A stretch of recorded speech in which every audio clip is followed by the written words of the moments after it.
Acts 27. When it was decided that we would sail for Italy, Paul and some other prisoners were handed over to a centurion named Julius, who belonged to the imperial regiment. We boarded a ship from Adramyttium about to sail for ports along the coast of the province of Asia, and we put out to sea.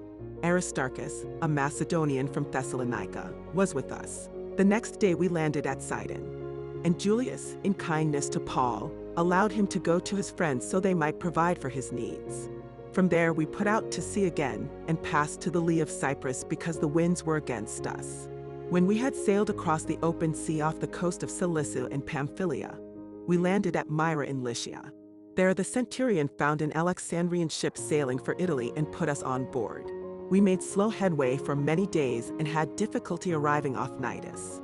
When the wind did not allow us to hold our course, we sailed to the lee of Crete, opposite Salmone. We moved along the coast with difficulty and came to a place called Fair Havens, near the town of Lasea. Much time had been lost, and sailing had already become dangerous because by now it was after the Day of Atonement. So Paul warned them, "Men, I can see that our voyage is going to be disastrous and bring great loss to ship and cargo, and to our own lives also." But the centurion, instead of listening to what Paul said, followed the advice of the pilot and of the owner of the ship. Since the harbor was unsuitable to winter in, the majority decided that we should sail on, hoping to reach Phoenix and winter there. This was a harbor in Crete, facing both southwest and northwest. When a gentle south wind began to blow, they saw their opportunity. So they weighed anchor and sailed along the shore of Crete. Before very long, a wind of hurricane force, called the northeaster, swept down from the island. The ship was caught by the storm and could not head into the wind. So we gave way to it and were driven along. As we passed to the lee of a small island called Cauda, we were hardly able to make the lifeboat secure, so the men hoisted it aboard. Then they passed ropes under the ship itself to hold it together, because they were afraid they would run aground on the sandbars of Syrtis. They lowered the sea anchor and let the ship be driven along. We took such a violent battering from the storm that the next day they began to throw the cargo overboard. On the third day, they threw the ship's tackle overboard with their own hands. When neither sun nor stars appeared for many days and the storm continued raging, we finally gave up all hope of being saved. After they had gone a long time without food, Paul stood up before them and said, "Men, you should have taken my advice not to sail from Crete. Then you would have spared yourselves this damage and loss. But now I urge you to keep up your courage, because not one of you will be lost. Only the ship will be destroyed." Last night an angel of the God to whom I belong and whom I serve stood beside me and said, "Do not be afraid, Paul. You must stand trial before Caesar. And God has graciously given you the lives of all who sail with you. So keep up your courage, men, for I have faith in God that it will happen just as he told me. Nevertheless, we must run aground on some island." On the 14th night we were still being driven across the Adriatic Sea, when about midnight the sailors sensed they were approaching land.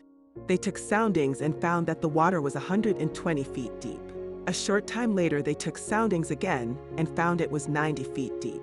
Fearing that we would be dashed against the rocks, they dropped 4 anchors from the stern and prayed for daylight.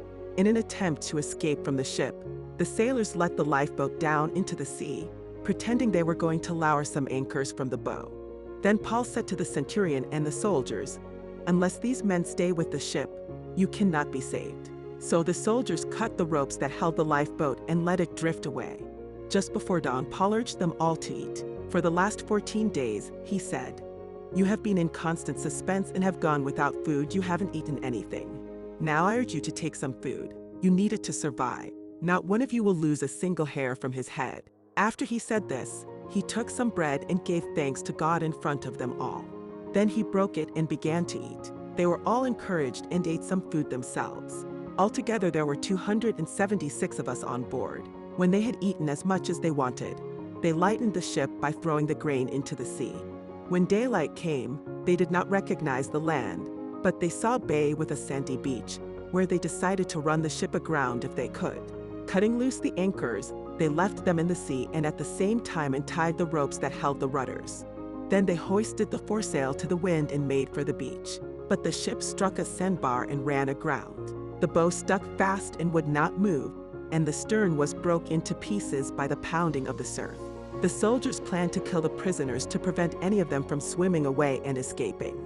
But the centurion wanted to spare Paul's life and kept them from carrying out their plan. He ordered those who could swim to jump overboard first and get to land. The rest were to get there on planks or on other pieces of the ship. In this way, everyone reached land safely.